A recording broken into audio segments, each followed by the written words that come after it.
How to buy a house in Arizona. A lot of families are wondering, so I'm going to answer that question today. This is Jeremy with HomeSmart. Let's get into it. All right, step one. What we want to do first is find the house. And the reason why I say that is because if you're a first-time home buyer, you may not know exactly what you want.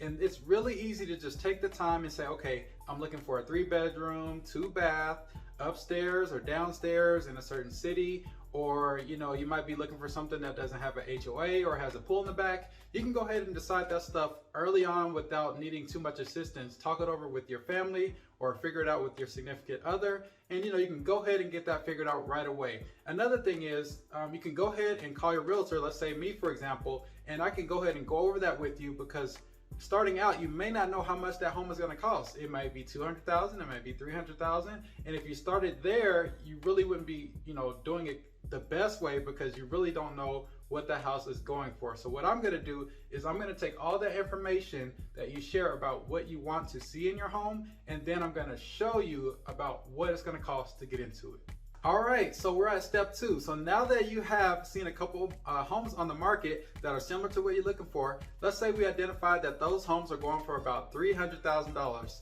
See, now we have a good idea of what we need to do when it comes to applying for a loan. Assuming we're using a loan, we can say, hey, we're looking to get about $300,000. And another thing is, now we know about how much money we need to bring to the table. Let's say we're going to do a FHA loan, which is typically about 3.5% of the home purchase price. So in this case, if the home is $300,000, that means you're going to want to have at least $10,500 in your savings account for the bank to know that you can close on the loan.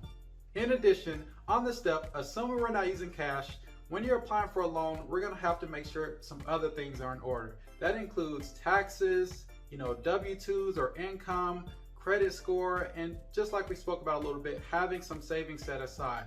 So I know that could be a lot to learn. So what I've done is I put a link down below that asks you 4 questions, and I'm going to take that information and provide you personalized feedback based on those answers. That way I can tell you if you're likely to qualify for a loan or not before they end up having to pull your credit, or just going ahead and answering any further questions you have. So definitely for this step, if you're interested in getting started sooner, we can help with the home identification, and then also I can answer any of your questions and give you feedback on your loan application process, just to give you a general idea of where you are. I'm also working with a number of loan officers, so if you are ready for that next step, I can get you directly in contact with the loan officer. That way you can apply.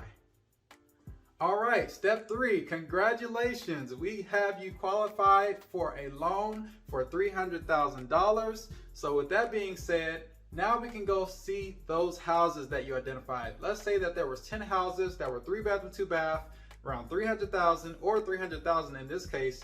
And we want to go actually, narrow those down and see which ones were the best fit for the family. So if there were about 10, let's say we looked at them online and can tell that something wasn't renovated, or you didn't like the kitchen, or something looked too small, or there was just something you didn't like about it, or maybe you just drove by the houses and said, okay, after these 10 that we drove by or looked into a little bit more, there were about 3 that we're actually interested in going to see. So that would be the next step. You would work with me and I would help set up and schedule some showings. That way we can go see those houses and get hands-on to find out if it's really a good fit for the family. So let's say we saw those 3, and after that we identified that there was one home that was a good fit. And after we do that, the next step would be to write the offer. So I would help do some due diligence in making sure that we're writing the best offer that we can. There's a lot of factors that come into play with that, but I'm already familiar with it, so I'm not gonna share all that information with you right now. But definitely your next step is to go see some houses, and we're gonna work on writing your offer. Assuming everything went well, your offer was accepted. So congratulations again.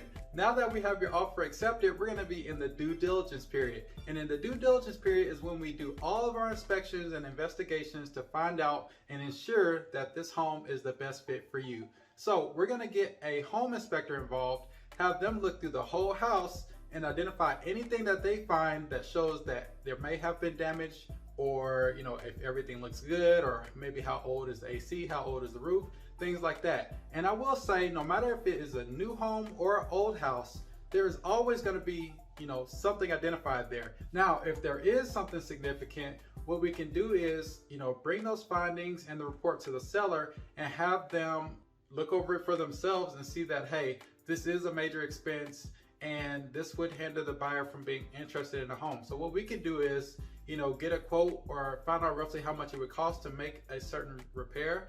And then we can present that to them and say, hey, we would like to move forward with the home, except we found this major issue. We would like for, the seller to fix it prior to closing. So in this case, what could happen is the seller could fix it and, we go take a look at it and ensure that it's fixed and we're good to go. Or the seller may be willing to give us some cash at closing, and that will allow us to fix the, the issue or make the repair after we purchase the home. So either way, we would like for you to be compensated for whatever issues are found in the due diligence process, which will allow us to move forward with the purchase. All right, step 5. So assuming we passed the due diligence process, in the midst of this whole entire buying process, we're going to be getting some loan documents into your loan officer or into the bank basically. So just be mindful that throughout this process, you're going to be sending in your W-2s or taxes, or the bank's going to be looking into things and going to be asking you to, send them proof of documentation.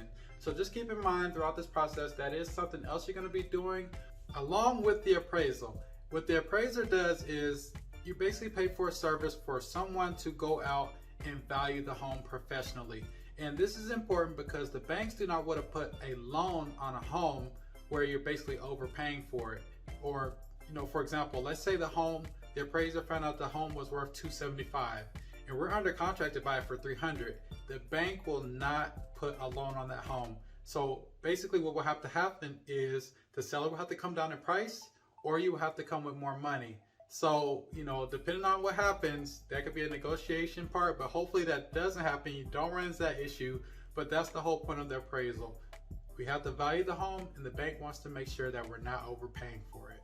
All right, step 6. So you passed your appraisal, the home appraised for $300,000, you have all your loan docs in, and the bank is ready to move forward with the purchase. So what we're gonna do is possibly one more final walkthrough before we close on the home, because we want to ensure that everything, is fixed that may have needed to be fixed, or we just want to make sure the home is still in the same condition as when we last saw it, because we could have last saw it 2 weeks ago and something could have changed. So we want to do that final walkthrough. You want to go ahead and, go to the escrow or the third-party company, which is the company in between the buyer and the seller that basically holds the money, they handle the signings and things like that. So you're going to go to your escrow company and sign that paperwork to make everything official, and they're going to file it with the county, and that's going to make the home officially yours. So congratulations, you made it through the whole entire home buying process and you bought your first home, theoretically. So when you're ready to get started, I'm actually here to help you.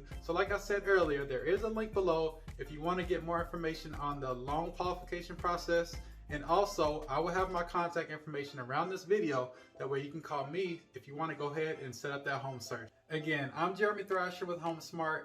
I look forward to sharing more information with you about the home buying and selling process. Definitely feel free to subscribe if you'd like to get more information. I am here to help. All right, hope to see you in the next one. Bye.